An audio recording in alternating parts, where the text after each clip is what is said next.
ब्रह्मणां तन्वन्नोतिभिस्सीदसादनं श्रीमहागणाधिपतये नमः।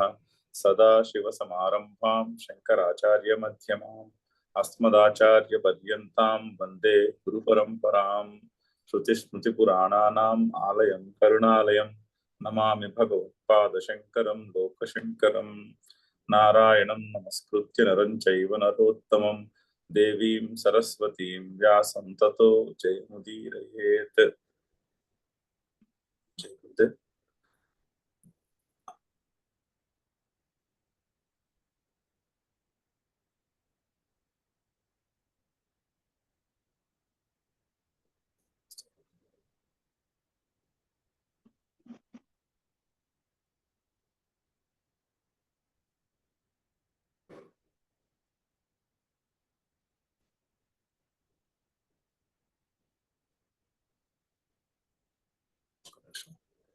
పేజీ ఎక్కడికి వెళ్ళిపోయింది.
ఒక్క నిమిషం, పేజ్ దొరకట్లేదు.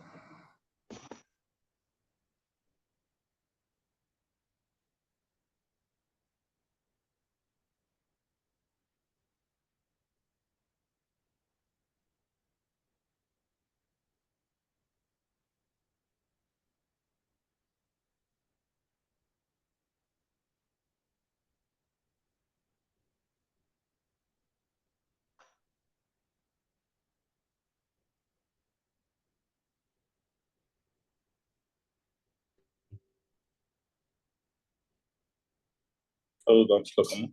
నాసతో విద్యతే భావః నాసతో విద్యతే భావో నాభావో విద్యతే సతః నాభావో విద్యతే సతః ఉభయోరపి దృష్టోంతః ఉభయోరపి దృష్టోంతః త్వనయోస్తత్వదర్శిభిః.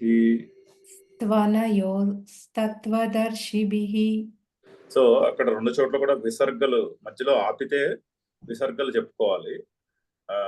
విసర్గ చెప్తే నాసతో విద్యతే భావః, ఆపితే భావః అనాలి. ఆపకపోతే భావు అని చదివేసుకోవచ్చు. ఆపకుండా పూర్తిగా ఒకే లైన్ లో చదివేసామనుకోండి, అప్పుడు నాసతో విద్యతే భావో నా భావో విద్యతే సతః అలా నాన్ స్టాప్ గా చదివేసుకున్నప్పుడు భావో అని చదువుకోవచ్చు. ఆపితే మాత్రం అది ఓకారం పోయి విసర్గ వస్తుంది, భావః. అలాగే రెండో లైన్ లో కూడా ఉభయోరపి దృష్టోంతస్తత్వనయోస్తత్వదర్శిభిః. ఆపకుండా పలికినప్పుడు అక్కడ సకారం పలుకుతుంది, ఇక్కడ అంతః తర్వాత సకారం పలుకుతుంది. అంటే ఉభయోరపి దృష్టోంతస్తత్వనయోస్తత్వదర్శిభిః. ఆపకపోతే సకారం, ఆపితే విసర్గ. ఉభయోరపి దృష్టోంతః, అప్పుడు ఈ సకారం ఉండదు. త్వనయోస్తత్వదర్శిభిః. అన్ని శ్లోకాలకి అదే రూలు. ఆపిన చోట అంటే రెండు పాదాలకి మధ్యలో ఓకారం వస్తే మనం బ్రేక్ తీసుకుంటే ఆ ఓకారం పోయి విసర్గ చెప్పుకోవాలి. అలాగే ఎక్కడెక్కడ విసర్గ సంధి ఫార్మ్ ఉందో చదవడంలో బ్రేక్ ఇచ్చినప్పుడు అది గుర్తుపెట్టుకుని అక్కడ విసర్గ పలికితే ఆ నెక్స్ట్ సిలబుల్ లో కూడా తేడా వస్తుంది. సరే, నా అసతః విద్యతే భావః పదవిచ్ఛేదం. నా అభావః విద్యతే సతః అంటే అసత్యమునకు ఉండుట అనేది ఉండదు. అసతః న విద్యతే భావః, భావః న విద్యతే. అదే విధముగా సత్యమునకు సతః అభావః న విద్యతే, లేకపోవుట ఉండదు. ఉభయోః అపి దృష్టోంతః, దృష్టః అంతః, అంతః దృష్టః. త్వనయోః తు అనయోః, త్వనయోః అంటే తు ప్లస్ అనయోః. సో అనయోః ఉభయోః అంతః దృష్టః తత్వదర్శిభిః. ఎవరైతే ఈ వ్యత్యాసమును అర్థము చేసుకుంటారో వారే తత్వమును దర్శించిన వారు. ఆ తత్వమును దర్శించిన వారి చేతనే ఈ వ్యత్యాసము తెలుసుకోబడుతుంది.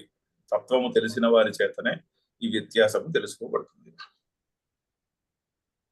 సో దీనికి మనం లాస్ట్ 2 సెషన్స్ లోనూ కూడా కొంచెం చెప్పుకున్నాము, అర్థం చెప్పుకుని శంకర్లు చదువుతున్నాము. అంటే జస్ట్ చిన్న రీక్యాప్. సత్ అసత్ అని 2 కేటగిరీలు కింద విభజించారు మనకి ఇక్కడ ఉన్నవన్నీ కూడా. సో బంగారము, ఆభరణం. ఫర్ ఎగ్జాంపుల్, ఆభరణము నిత్యము కాదు. ఆభరణములో ఉండేది బంగారం.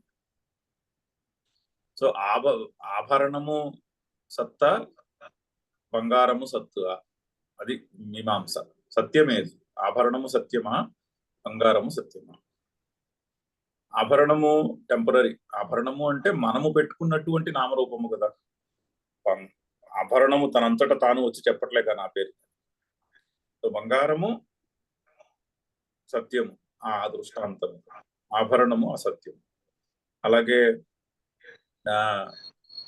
సముద్రంలో నీరు అల, నీరు అల. నీరు సత్యమా, అల సత్యమా? అంటే ఎలా చెప్పాలి దానికి? ఆ విశ్లేషణ చేయుటకు రూల్ ఏంటంటే, అలకు నీటి కంటే భిన్నముగా ఉండుట అనేది ఉన్నదా? నీటిని వదిలేసి అల విడిగా ఉంటుందా?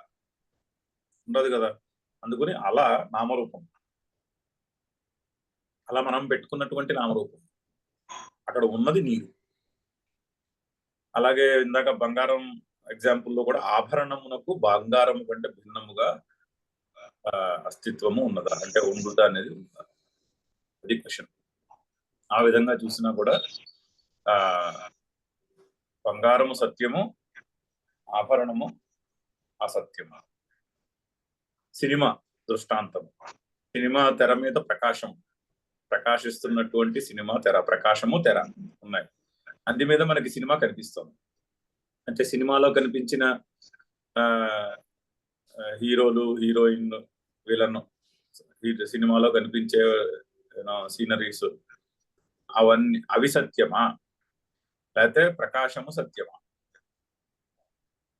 అంటే ప్రకాశము సత్యము, కనిపించే సినిమా అసత్యము అని చెప్పాలి. సో ఆ విధంగా అంటే ఎందుకు కనిపించే సినిమాకి ప్రకాశము కంటే భిన్నముగా అస్తిత్వము లేదు, ఉండుట అనేది లేదు. సో రూల్ అది. కారణము కంటే భిన్నముగా కార్యము ఉన్నదా? అది ప్రశ్న. కారణము కంటే భిన్నముగా కార్యమునకు ఉండుట అనేది లేదు. మనకి అన్ని ఎక్కడ పరిశీలించి చూసినా అదే. మన శరీరం యొక్క అనుభవానికి వచ్చామనుకోండి, మన శరీరంలో ఉన్న ఇంద్రియాలతో మనకి చూపు అంటే 5 ఇంద్రియాలతో 5 విషయముల యొక్క అనుభవం వస్తూ ఉంటుంది. ఇప్పుడు ఎదురుకుండా మంచి సీనరీ కనిపిస్తోంది. కనిపిస్తున్న సీనరీ సత్యమా, లేకపోతే ఏ చైతన్యంలో అయితే ఆ సీనరీ కనిపిస్తున్నదో అది సత్యమా? అది ప్రశ్న. ఏది సత్యము? సత్తామీమాంస అంటారు. ఏది సత్యము వీటిలో?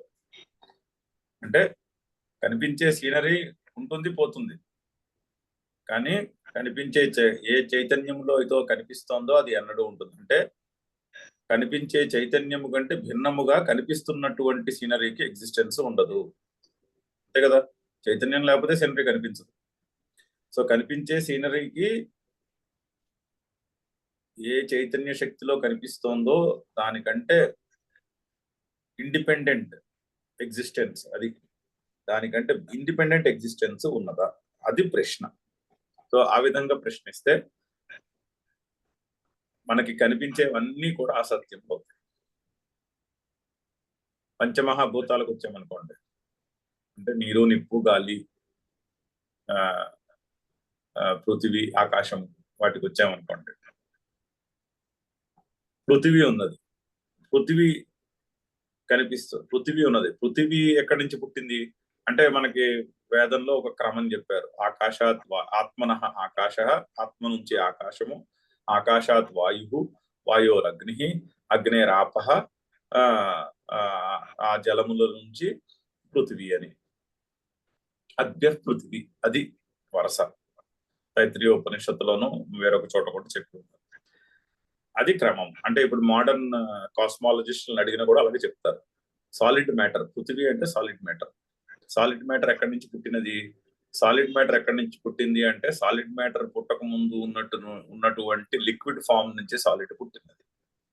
అద్య పృథివీ, నీటి నుంచి, జలముల నుండి పృథివీ పుట్టినది. అంటే లిక్విడ్ ఫామ్ నుంచి సాలిడ్ మ్యాటర్ పుట్టినది. లిక్విడ్ ఫామ్ ఎక్కడ పుట్టినది, ఎక్కడి నుంచి పుట్టినది అంటే అగ్నేహ ఆపహ, అగ్ని నుంచి పుట్టినది. అంటే తేజస్, ఎనర్జీ నుంచి, అంటే ఫైర్ నుంచి లిక్విడ్ ఫామ్ వచ్చినది. ఫైర్ ఎక్కడి నుంచి పుట్టినది అంటే గ్యాషియస్ స్టేట్ నుంచి ఫైర్ పుట్టినది. వాయువు నుంచి అగ్ని. మరి ఆ వాయువు ఎక్కడి నుంచి పుట్టినది అంటే ఆకాశము నుండి పుట్టినది. ఆకాశం ఎక్కడి నుంచి పుట్టినది అంటే పరమాత్మ నుండి పుట్టినది. అది వరుస. రఫ్ గా కాస్మాలజిస్టులు కూడా అదే ఆర్డర్. స్పేస్ నుంచి వాయువు నుంచి స్పేస్ నుంచి గ్యాషియస్ ఫామ్ నుంచి ఫైర్ నుంచి లిక్విడ్ నుంచి సాలిడ్. అది రఫ్ గా ఎవల్యూషన్ యొక్క క్రమము. అయితే ఇప్పుడు కారణము కార్యము కదా ఒకటి. పృథివీ కార్యము, జలములు కారణము అయ్యి, అంతే కదా. జలముల నుండి పృథివీ పుట్టింది. సో అయితే ఇక్కడ ఏం చెప్పుకుంటున్నాము, కారణము కంటే కార్యమునకు భిన్నమైనటువంటి ఎగ్జిస్టెన్స్ లేదు. అక్కడ ఉన్నాం మనము శంకర్ల యొక్క ఎక్స్ప్లెనేషన్ లో ఆ వాక్యం దగ్గర ఆగి ఉన్నాం. చదువుదాం అక్కడి నుంచి ఒకసారి. కానీ ముందు జస్ట్ కాన్సెప్ట్, కారణము కంటే కార్యమునకు భిన్నమైనటువంటి అస్తిత్వం, ఎగ్జిస్టెన్స్, ఇండిపెండెంట్ ఎగ్జిస్టెన్స్ లేదు. మనము మట్టి, కుండ ఎగ్జాంపుల్ కూడా చెప్తున్నాం. కుండ మట్టి నుంచి పుట్టినది. అయితే కుండకు మట్టి కంటే భిన్నమైనటువంటి ఇండిపెండెంట్ ఎగ్జిస్టెన్స్, భిన్నమైనటువంటి వ్యక్తిగతమైనటువంటి ఉనికి ఉన్నత కుండకు అంటే లేదు అని చెప్పాలి. ఎందుకంటే కుండ మనం పెట్టుకున్నటువంటి నామరూపం ఉన్నది మట్టి.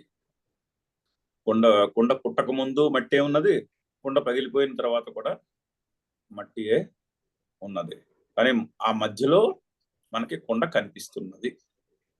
సో కనిపిస్తున్నది కార్యము అంటే ఎఫెక్ట్. కానీ దేని నుండి అది పుట్టినదో అది కారణము, అది కాజ్. అప్పుడు అందులో ఏం చెప్పాము, కారణము కంటే భిన్నమైనటువంటి, కార్యమునకు భిన్నమైనటువంటి ఉండుట, ఇండిపెండెంట్ ఎగ్జిస్టెన్స్ అనేది లేదు. ఇది చాలా జాగ్రత్తగా ఆలోచించి నిర్ణయించుకోవాలి బుద్ధిలో ఒకసారి. ఎందుకంటే అది ఆ పాయింట్ అర్థమైతే దాని యొక్క ఇంప్లికేషన్స్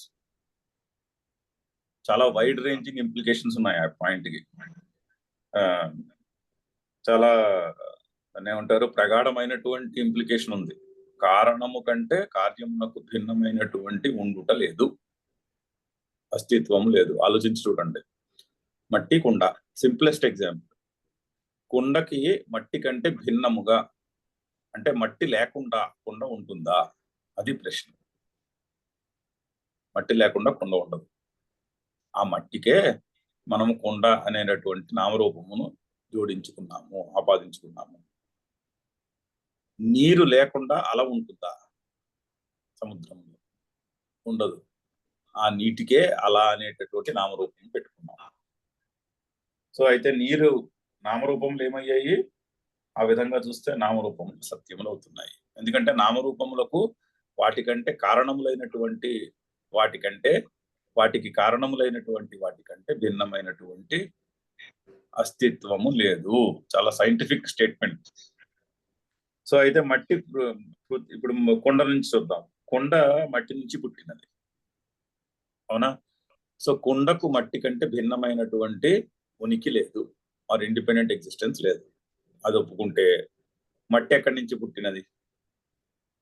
మట్టి అనగా పృథివీ తత్వం. పృథివీ తత్వం అనగా సాలిడ్ మ్యాటర్. పృథివీ ఎక్కడి నుంచి పుట్టింది? అద్య పృథివీ, జలముల నుండి పృథివీ పుట్టినది.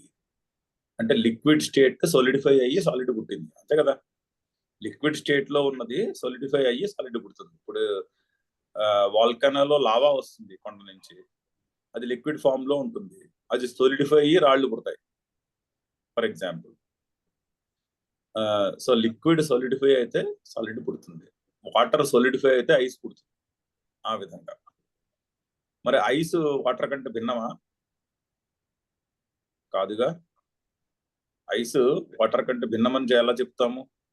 వాటరే ఐస్ అయినది అంటే మనం ఏది ఐస్ అనుకుంటున్నామో అదే వాటర్. సో అద్య పృథివీ, పృథివీ నీటి జలముల నుండి పుట్టినది.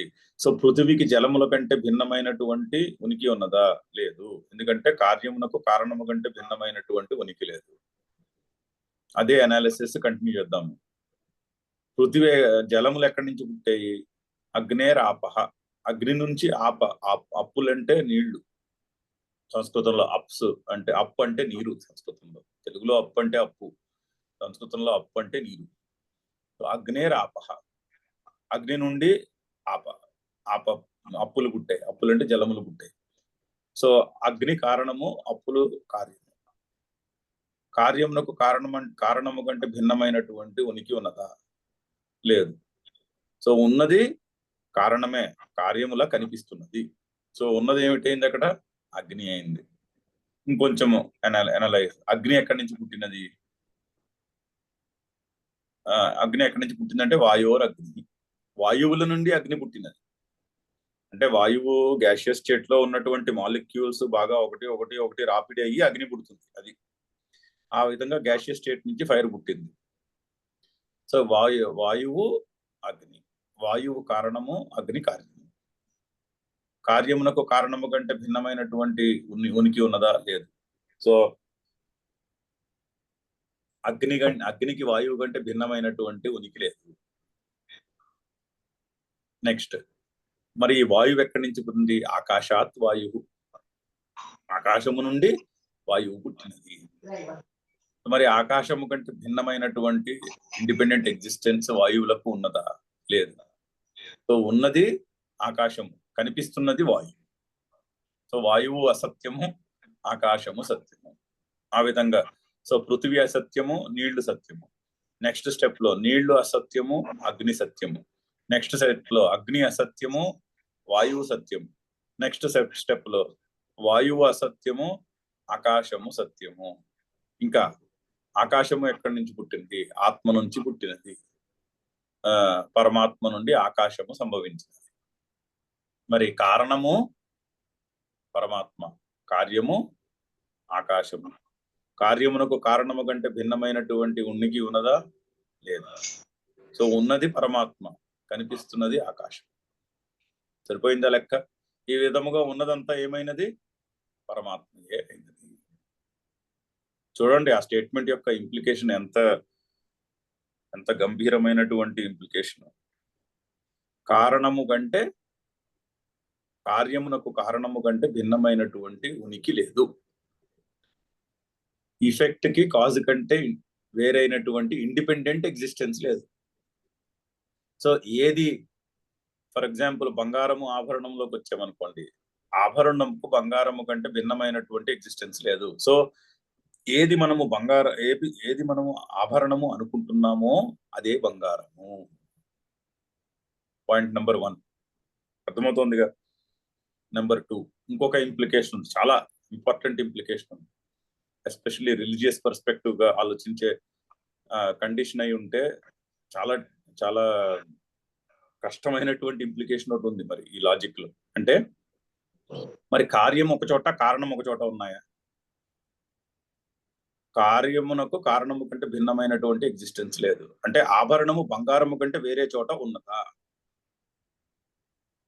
లేదుగా. ఎక్కడ ఆభరణం ఉన్నదో అక్కడే బంగారం ఉన్నది. 2 పాయింట్లు వచ్చాయి, 2 వచ్చాయి. ఏది మనము ఆభరణము అనుకుంటున్నామో అదే బంగారం. సెకండ్, ఎక్కడ ఆభరణం ఉన్నదో అక్కడే బంగారం.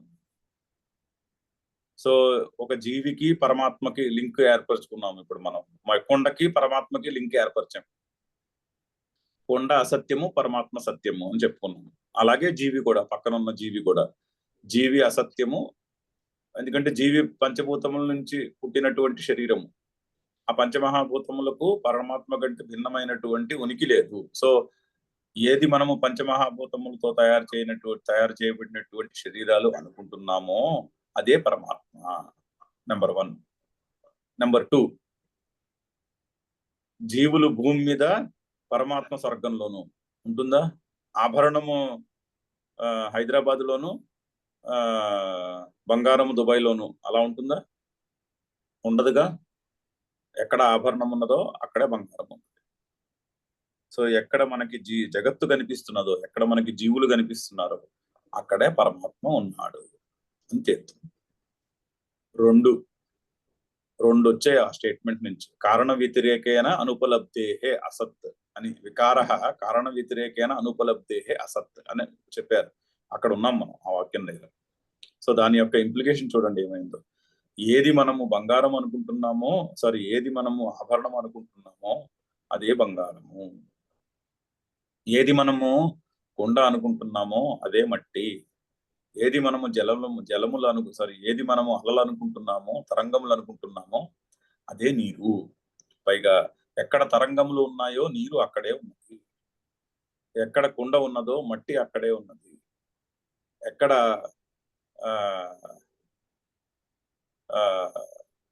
ఇంకోటి ఏం చెప్పుకున్నాం మొట్టమొదటి, ఎక్కడ ఆభరణం ఉన్నదో బంగారము అక్కడే ఉన్నది. అదే విధంగా ఆ పరిశీలనని అలా వెనక్కి ఇంకా సూక్ష్మమైన వాటికి చూస్తే, ఎక్కడ జగత్తు ఉన్నదో, ఏది మనము జగత్తు అనుకుంటున్నామో అది పరమాత్మయే. ఎందుకంటే జగత్తు కార్యము, పరమాత్మ కారణము. కార్యమునకు కారణము కంటే భిన్నమైనటువంటి ఇండిపెండెంట్ ఎగ్జిస్టెన్స్ అనేది లేదు. దేర్ఫోర్ ఏది మనము జగత్తు అని పిలుస్తున్నామో, దేనికైతే మనము జగత్తు అని పేరు పెట్టుకున్నామో అది ఏ పరమాత్మ. ఎక్కడ జగత్తు ఉన్నదో పరమాత్మ అక్కడే ఉన్నది. అంతేగాని జగత్తు ఎక్కడ, పరమాత్మ స్వర్గములోను పాసిబుల్ కాదు. ఎందుకంటే ఆభరణము హైదరాబాద్ లోను, బంగారము దుబాయ్ లోను. లాజికల్ గా ఉందా ఏమైనా సెంటెన్స్? లేదు కదా. అలాగే జగత్తు ఎక్కడ ఉన్నదో పరమాత్మ కూడా అక్కడే ఉన్నాడు. స్వామి చిన్మయానంద ఎగ్జాంపుల్ ఒకటి చెప్తారు. ఓసారి ఆయన దగ్గరికి ఓ భక్తుడు వెళ్ళాడు దర్శనానికి. ఆ భక్తుని యొక్క మెడలో మంచి జిగరగా మెరుస్తున్నటువంటి చక్కని ఆభరణం, బంగారు ఆభరణం ఒకటి ఉన్నది. సో స్వామీజీ ఆ భక్తునితో మాట్లాడుతూ, బాగుంది పోయి నీ బంగారు గొలుసు అన్నారు అని దాని కేసు చూస్తున్నారు. సో అప్పుడు భక్తుడు, స్వామీజీ తీసుకోండి ఇది కావాలంటే. తీసుకోండి అంటే ఆయన ఏం సమాధానం చెప్పారంటే, నాకెందుకు అయ్యే ఆభరణము, నేనేం చేస్తాను గొలుసుతోటి, ఓ పని చెయ్యి, గొలుసుని దగ్గర ఉంచుకుని బంగారము నాకు ఇచ్చేయి అన్నారు. అది. సో ఆయన చెప్తున్నది ఏంటంటే, ఆభరణంకు బంగారము కంటే భిన్నమైనటువంటి ఎగ్జిస్టెన్స్, ఇండిపెండెంట్ ఎగ్జిస్టెన్స్ లేదు. ఎక్కడ ఆభరణం ఉన్నదో బంగారం అక్కడే ఉన్నది.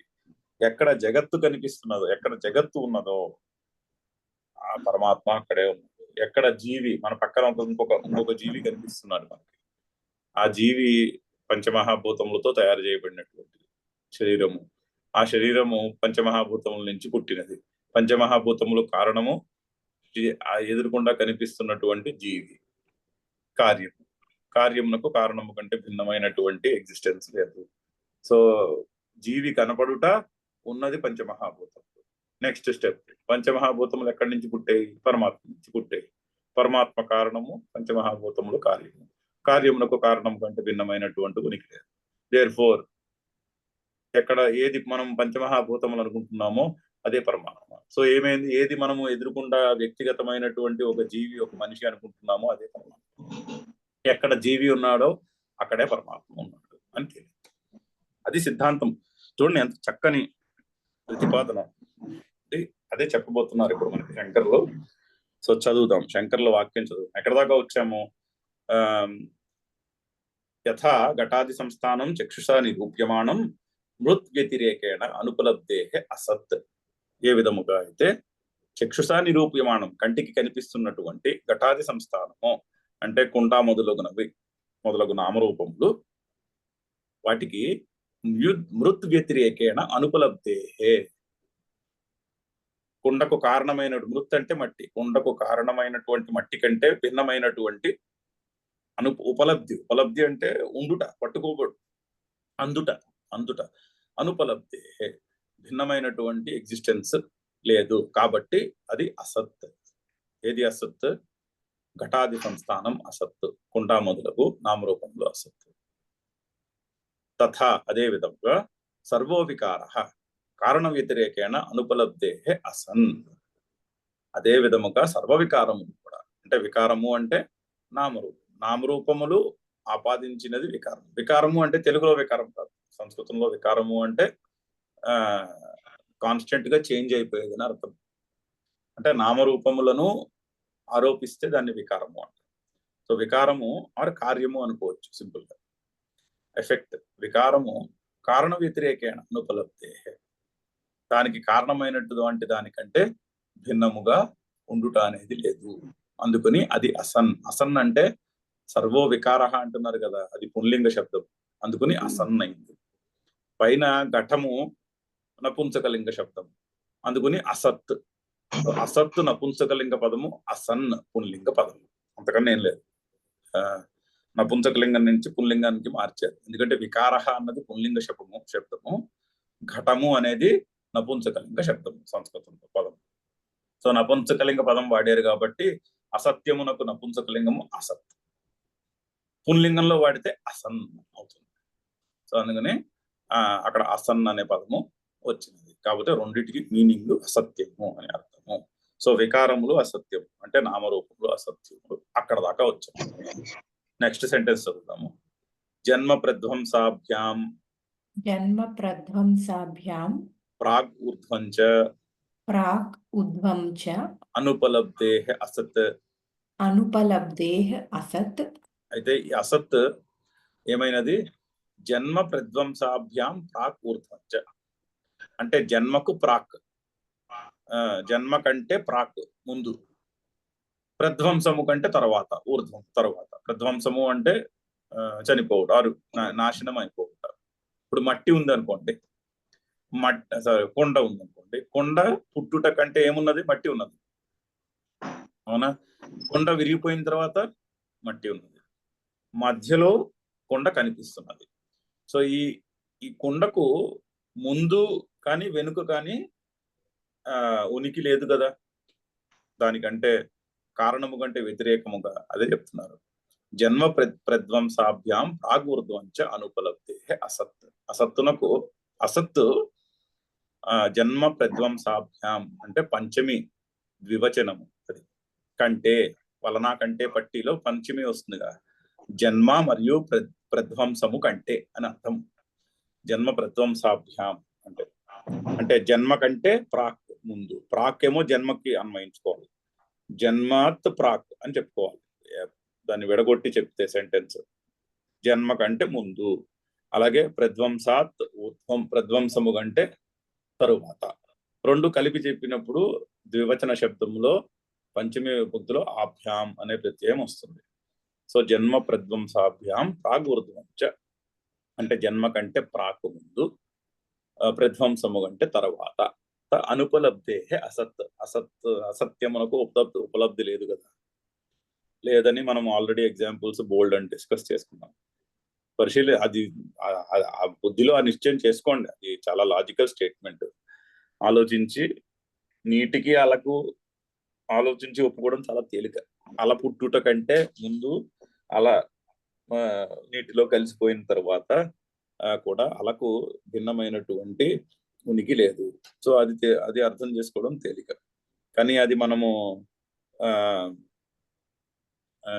జీవికి, మన చుట్టూ కనిపించే మనుషులకి, మనకున్నటువంటి బాంధవ్యాలకి మనం సంపాదించుకున్నటువంటి ఆస్తులకి వగేరా వగేరా వాటికి దాన్ని అన్వయించుకోవడం మనసు ఒప్పుకోదు.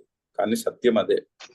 ఇప్పుడు మనము కొంత డబ్బు సంపాదించామనుకోండి, ఆ డబ్బు మన బ్యాంకులో పుట్టక ముందు దానికి మన బ్యాంకులో ఎగ్జిస్టెన్స్ లేదు. ఆ డబ్బు ఖర్చు అయిపోయిన తర్వాత మన బ్యాంకులో ఆ డబ్బుకి ఎగ్జిస్టెన్స్ లేదు. సో అది అసత్యము. కానీ ఆ డబ్బును పట్టుకుని వెళ్లాడుతూ ఉంటారు. సో ఆ విధంగా అది మనము అన్వయించి పెట్టుకోవాలి. ప్రతిదానికి కూడా అన్వయించి దాంతో అంగీకరించాలి. సో జన్మ ప్రధ్వంసాభ్యాం ప్రాక్ విధ్వంచ అనుపలబ్ధే అసత్ తథా సర్వో చదువుదాం నెక్స్ట్. తథా తథా సర్వో వికారః సర్వో వికారః కారణ వ్యతిరేకేణ కారణవ్యతిరేకేన అనుపలబ్ధేః అసనే. అనుపలబ్ధేః అసనే. అదే విధముగా అన్ని వికారములు కూడా అంటే అన్ని నామరూపములు కూడా కారణ వ్యతిరేకేణ అనుపలబ్ధేః అసనే. కారణము కంటే భిన్నముగా ఉనికి లేనివి అయి ఉండగా. అది సతి సప్తమి అంటాం అసనే అన్న ప్రయోగం. అది అలా ఉండగా, ఆ పరిస్థితి అలా ఉండగా చదువుదాము. జన్మ ప్రధ్వంసాభ్యాం జన్మ ప్రధ్వంసాభ్యాం మృదాది కారణస్య చ మృదాది కారణస్యేచ తత్ కారణ వ్యతిరేకేణ తత్ కారణ వ్యతిరేకేన అనుపలబ్ధేః అసత్వం. అనుపలబ్ధేః అసత్వం. సో అసత్యము అనే దానికి జనరలైజ్డ్ డెఫినిషన్ చెప్పారు. కారణ వ్యతిరేకము కారణము కంటే భిన్నముగా లేనటువంటి కార్యము అసత్యము. కారణము కంటే భిన్నమైనటువంటి ఎగ్జిస్టెన్స్ లేనటువంటి కార్యం ఏదైతే ఉన్నదో అది అవన్నీ కూడా అసత్యములు. నేను ఫలానా అన్నది ఉందనుకోండి, నేను ఫలానా అనేది కార్యము, ఎఫెక్ట్. నేను ప్యూర్, నేను సాక్షి, కారణం. ఆ సాక్షి చైతన్యము కారణము. నేను ఫలానా అది కార్యము, ఎఫెక్ట్. సో ఆ నేను ఫలానా అన్నదానికి నేను కంటే భిన్నముగా ఉనికి ఉన్నదా? లేదు.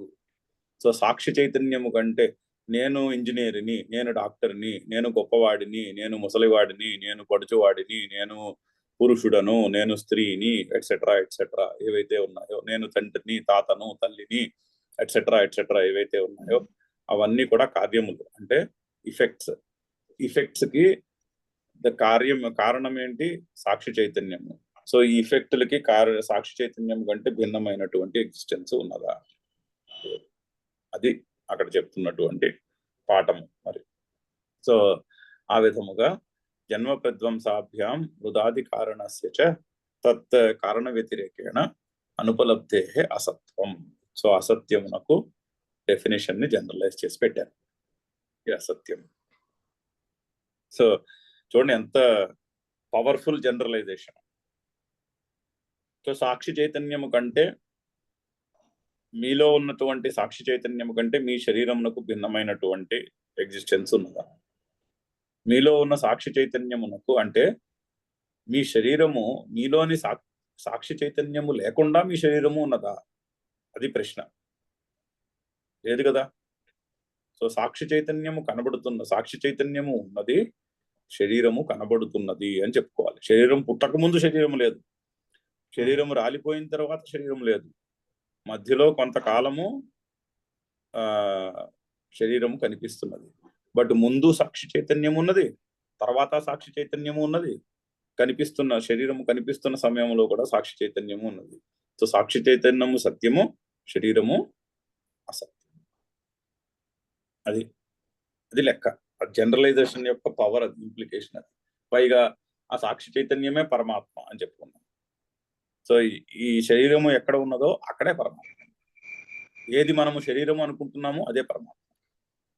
చూడండి ఎంత పవర్ఫుల్ జనరలైజేషన్ అన్నది. దాన్ని ఏ విధంగా మనము అర్థం చేసుకుని దాని బుద్ధి నిశ్చయం చేసుకుంటా ఉన్నది మన చేతుల్లో ఉన్నది. బట్ ప్రిన్సిపల్ అయితే అది. కార్యమునకు కారణము కంటే భిన్నమైనటువంటి ఇండిపెండెంట్ ఎగ్జిస్టెన్స్ లేదు.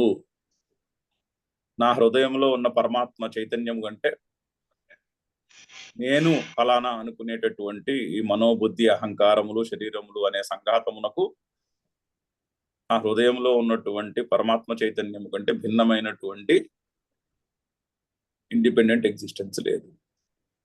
సో మనసు, బుద్ధి, శరీరము, అహంకారము ఎట్సెట్రా కనబడుతున్నవి, ఉన్నది పరమాత్మ.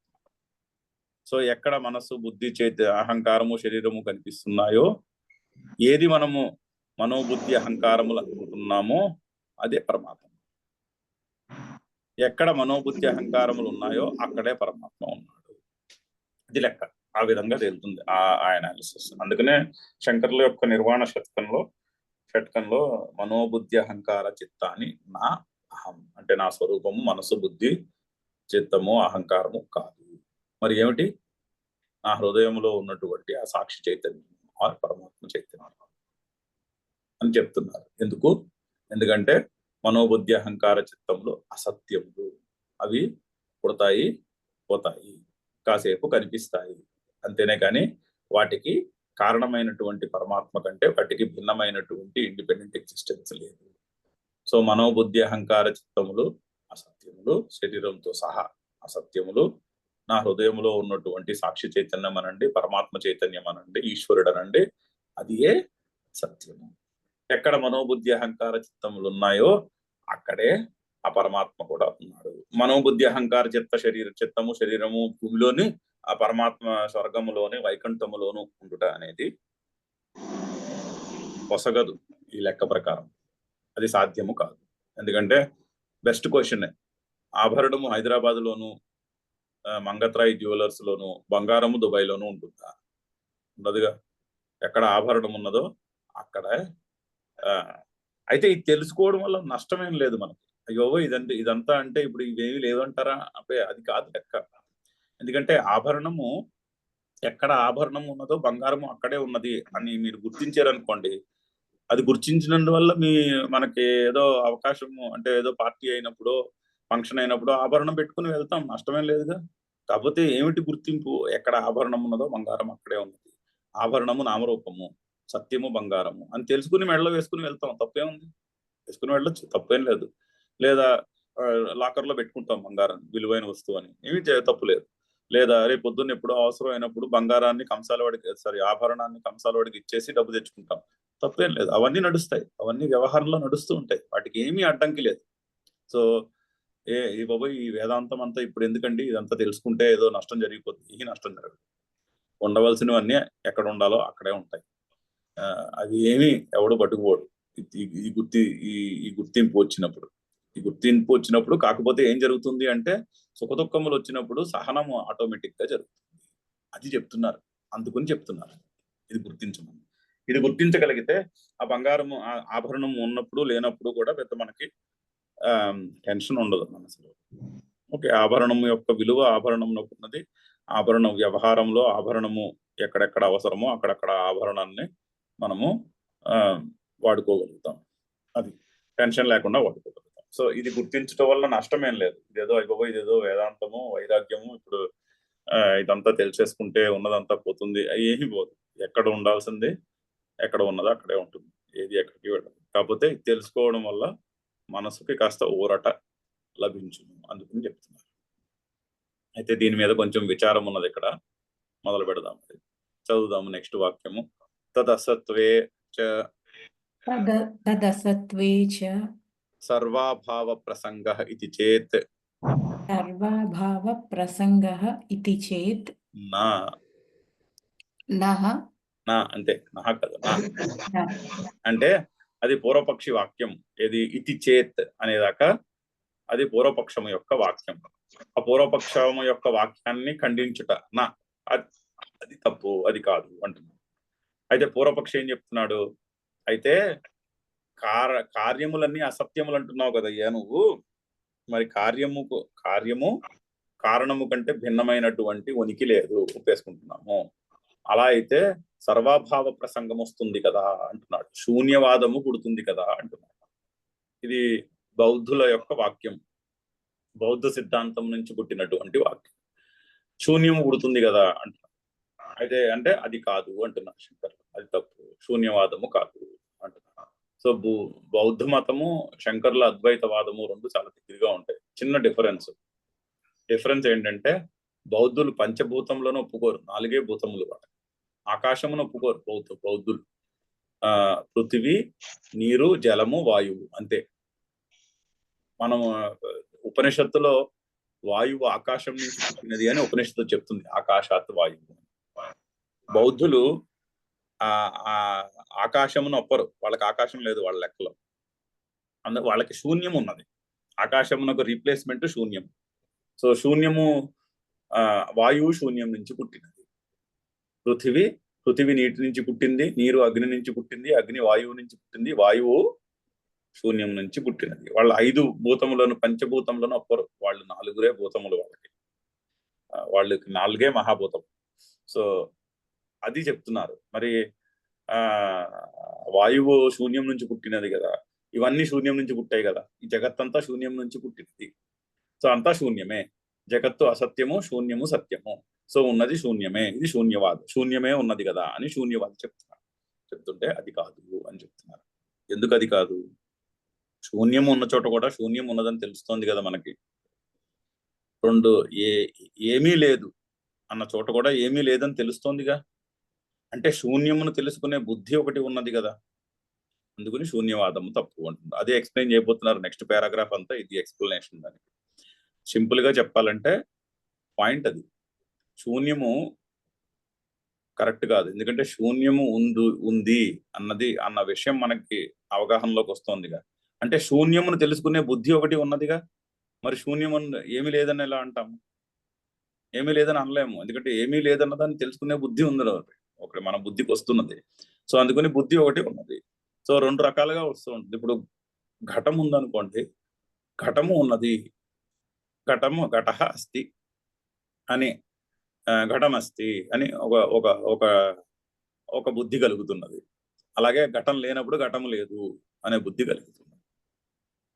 ఎదురుకుండా నేను మాట్లాడుతున్నప్పుడు వీడు మాట్లాడుతున్నాడు అనేటటువంటి బుద్ధిగా కలుగుతోంది అవగాహన. నేను ఇక్కడ ఎదురుకుండా లేకుండా మాట్లాడినప్పుడు వీడు ఎదురుకుండా లేడు, మాట్లాడట్లేదు అనే బుద్ధి కలుగుతోంది. ఎదురుకుండా లేడు, మాట్లాడట్లేదు కాబట్టి ఏమీ లేదు అనగలమా? లేదు అన్నటువంటి అవగాహన అయితే కలుగుతోంది అంతే. సో లేదు అన్న అవగాహన కూడా కలుగుతోంది, అంటే ఏమీ లేనప్పుడు కూడా ఏమీ లేదు అన్న అవగాహన కలుగుతోందిగా. మనం చీకటి గదిలో ఉన్నాం, ఇక్కడ ఏమీ లేదు. ఒక ఖాళీ రూమ్ లో ఉన్నాం, ఒక పెద్ద ఖాళీ మైదానంలో ఉంటున్నాం, ఈ మైదానంలో ఏమీ లేదు అంటున్నాము, అంటే ఏమీ లేదు అన్నటువంటి అవగాహన కలుగుతోందిగా. అంతేనే గాని అక్కడ ఏమీ లేదు కాబట్టి లేదే ఉన్నది, లేమియే ఉన్నది అనగలమా? లేదుగా. లేదన్న అవగాహన కలుగుతున్నది.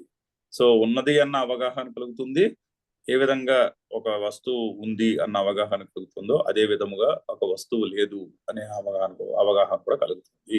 సో అందుకని శూన్యమే ఉన్నది అనేటటువంటి వాదన తప్పు అంటున్నారు శంకరులు. తదసత్వేచ సర్వాభావ ప్రసంగ, అంటే ఈ విధముగా ఏది కార్యము అసత్యము, కారణము సత్యము. కొండ అసత్యము, మట్టి సత్యము. మట్టి అసత్యము, పృథివీ సత్యము. పృథివీ అసత్యము, జలము సత్యము.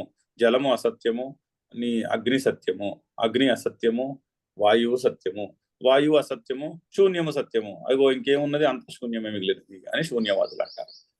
ఆ శూన్యవాదమును నిరాకరిస్తున్నారు శంకర్లు ఇక్కడ. సో తదత్వేచ సర్వాభావ ప్రసంగ ఇది చేత్ అని అనుకుంటే, ఇది చేత్ అంటే అనుకుంటే అని అర్థం. అని అంటే అది తప్పు. సో సాధారణంగా ఇతి చేత్ అని ఎక్కడొచ్చిందో భాష్యంలో అంతకు ముందు ఉన్నటువంటి వాక్యము పూర్వపక్షి వాక్యము, ఆ తర్వాత నా అంటూ మొదలెడతారు ఎప్పుడు కూడా ఎక్స్ప్లెనేషన్. నా అని సంగ్రహంగా ముందు నిరాకరించి అది ఎందుకు నా అన్నది సర్వత్ర బుద్ధి ద్వయోపలబ్ధేహే అని వాక్యం వస్తున్నది. చదువుదామా, ఒక్క వాక్యం చదివేసి ఆపేద్దాము. సర్వత్ర బుద్ధి ద్వయోపలబ్ధేహే సద్బుద్ధి అసద్బుద్ధి ఇది. సద్బుద్ధి అసద్బుద్ధి ఇది. అది అంటే ఎందుకు నా అంటే దానికి కారణము హేతువు చెప్తున్నారు. పంచమి విభక్తిలో ఉంది ఉపలబ్ధేహే, పంచమి విభక్తి బహువచనం కాదు, ఏకవచనం. సో సర్వత్రా అంతటా కూడా బుద్ధి ద్వయోపలబ్ధేహే, 2 బుద్ధులు మనకి కనిపిస్తున్నాయి ఇక్కడ. ఏ విధంగా అంటే మన బుద్ధి 2 రకాలుగా ఉంటుంది అన్ని చోట్ల. ఏమిటది? సద్బుద్ధి అసద్బుద్ధి. అంటే ఇది ఉన్నది అది లేదు అనేటటువంటి అవగాహన కలుగుతూ ఉంటుంది. ప్రతి విషయంలో కూడా ఉన్నది లేదు అనేటటువంటి అవగాహన కలుగుతూ ఉంటుంది కదా. అందుకని శూన్యం అనేది ఏమీ లేదు, శూన్యం ఉన్నప్పుడు కూడా శూన్యము ఉన్నది అనే అవగాహన కలుగుతోంది. అందుకని మీరు చెప్తున్నటువంటి శూన్యవాదము కరెక్ట్ కాదు అని అని శంకర్ల యొక్క ఆ వాక్యం ఆ ప్రతిపాదనను నిరాకరించుట. దానికి ఎక్స్ప్లెనేషన్ ఉంది, అది మనం నెక్స్ట్ క్లాస్ లో చదువుదాం. ఈ వారం నేను మళ్ళీ చెప్పలేను. మళ్ళీ నెక్స్ట్ క్లాస్ శనివారం నాడే, శనివారం నాడు పొద్దున్న 6ంటికి చదువుదాం మళ్ళీ. సో ఇక్కడతో ఆపుదాము. ఓం పూర్ణమదః పూర్ణమిదం పూర్ణాత్ పూర్ణముదచ్యతే పూర్ణస్య పూర్ణమాదాయ పూర్ణమేవావశిష్యతే.